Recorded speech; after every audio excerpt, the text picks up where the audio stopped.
नमस्कार, मैं हूँ आयुषी। स्वागत है आपका खबर दृष्टिकोण में। लखनऊ में अपनी जनता पार्टी के अध्यक्ष स्वामी प्रसाद मौर्य ने मीडिया से रूबरू होते हुए कहा कि वो जिस तरह से जाति पहचान एफआईआर में नहीं लिखनी चाहिए, उसको लेकर कहा कि इस फैसले को वापस लेना चाहिए। वहीं हम कोर्ट जाएंगे और इसके खिलाफ पीआईएल दाखिल करेंगे। वहीं सरकार की मंशा है कि हमारी पोल न खुले। वहीं स्वामी प्रसाद मौर्य ने कहा कि जाति को लेकर जो ग्रंथ की किताबें आई हैं, उनको भी बंद करना। शूद्र पुष्णारी, यहां पर भी शूद्र जो SC ST OBC की जमात है, मारने पीटने प्रताड़ित करने की बात किया है, महिलाओं को मारने पीटने प्रताड़ित करने की बात किया। ये जाति भेदभाव नहीं है, क्या इसको बंद करेंगे?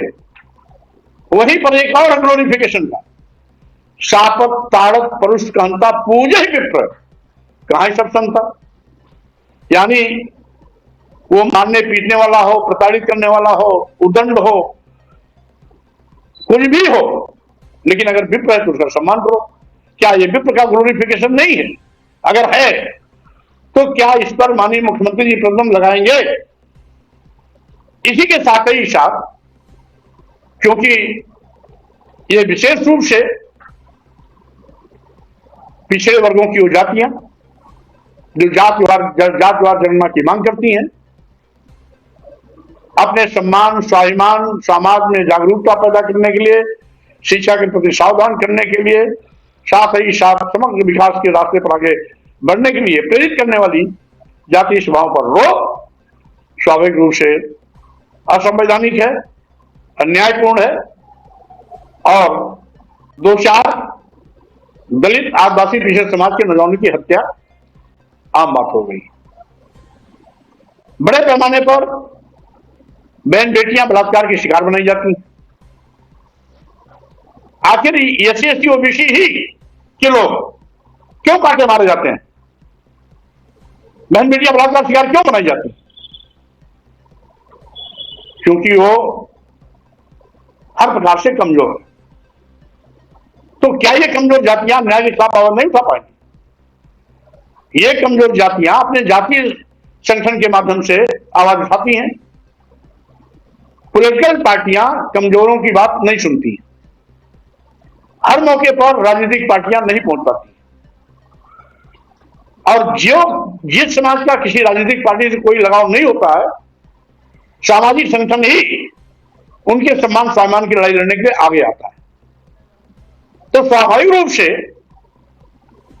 अगर जात के आधार पर उत्पीड़न हो रहा है SC ST OBC का, माननीय उच्च न्यायालय इलाहाबाद बेंच द्वारा पारित एक आदेश जिसमें डायरेक्शन दिया गया है कि जातीय पहचान का removal from vehicles, caste signage from vehicles, और इसी के साथ साथ bans inclusion of caste details in police records, यानी वाहनों पर जात सूचक शब्दों का प्रयोग करना और पुलिस के जो ऑफिशियल रिकॉर्ड्स हैं उसमें जाति सूचक शब्दों का प्रयोग करना प्रतिबंधित करने का आदेश दिया गया है। कुल मिलाकर के इटावा में एक शराब की गाड़ी पकड़े जाने पर FIR में कुछ जात सूचक शब्दों का प्रयोग किया गया था, जिसको हाईकोर्ट ने चैलेंज दिया गया, और उसके परिप्रेक्ष्य में हाईकोर्ट ने यह आदेश जारी किया कि विशेष रूप से उसका फोकस था कि वाहनों पर जात सूचक शब्दों का प्रयोग न करें और साथ ही साथ पुलिस रिकॉर्ड में जात सूचक शब्दों का उपयोग न किया जाए, जिसके परिप्रेक्ष्य में उत्तर प्रदेश सरकार ने एक शासनादेश जारी किया और उस शासनादेश में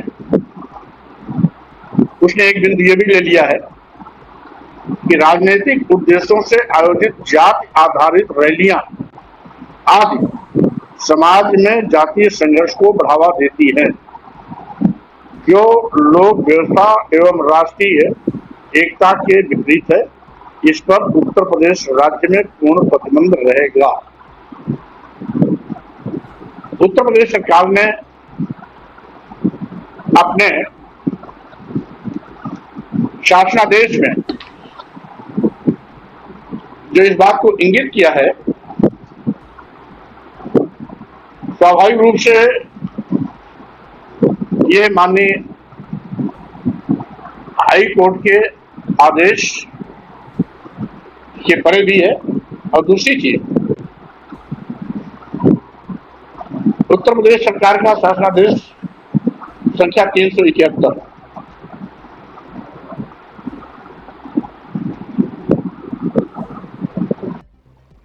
इनकी रोक लगाने के बाद कमजोर जातियां अपने समाज को जातीय सभाओं के माध्यम से शिक्षा के प्रति सावधान करना, कुरीतियों से दूर रहना, आर्थिक विकास की ओर अग्रसर होना या सामाजिक भावना से आगे बढ़ाने के लिए प्रेरित करना तथा आडंबर ढोंग पाखंड से बचना की अपील न कर सकें, इस साजिश के तहत ये सरकार शासनादेश जारी की है। वहीं पर इस शासनादेश में एक और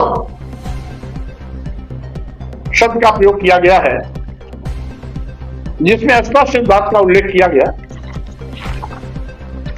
कि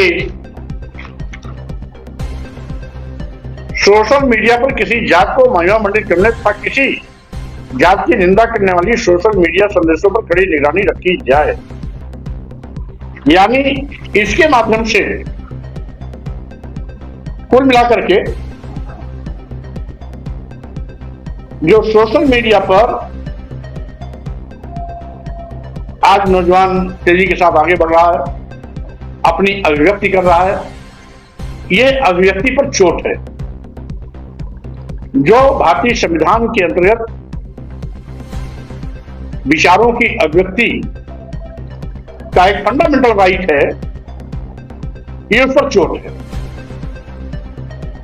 वैसे भी सोशल मीडिया पर यदि कोई आपत्तिजनक टिप्पणी आती है तो पुलिस पहले से ही कार्रवाई करती है। जब पहले से कार्रवाई करने की सिस्टम पहले से डेवलप है तो इस प्रकार से इस शासनादेश के माध्यम से इसको पूर्ण प्रतिबंधित या मनचाहे तरीके से किसी का सोशल मीडिया बैन करना, किसी को आरोपित करके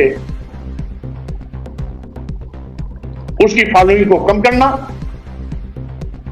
या थ्रेटनिंग दे करके उसको अपनी मनचाही बात लिखवाने के लिए दबाव बनाना आदि कुल मिलाकर के यह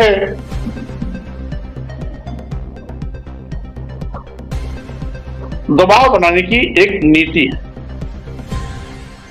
क्योंकि आज भारतीय जनता पार्टी की सरकार सभी मुद्दों पर पूरी तरह से फ्लॉप है।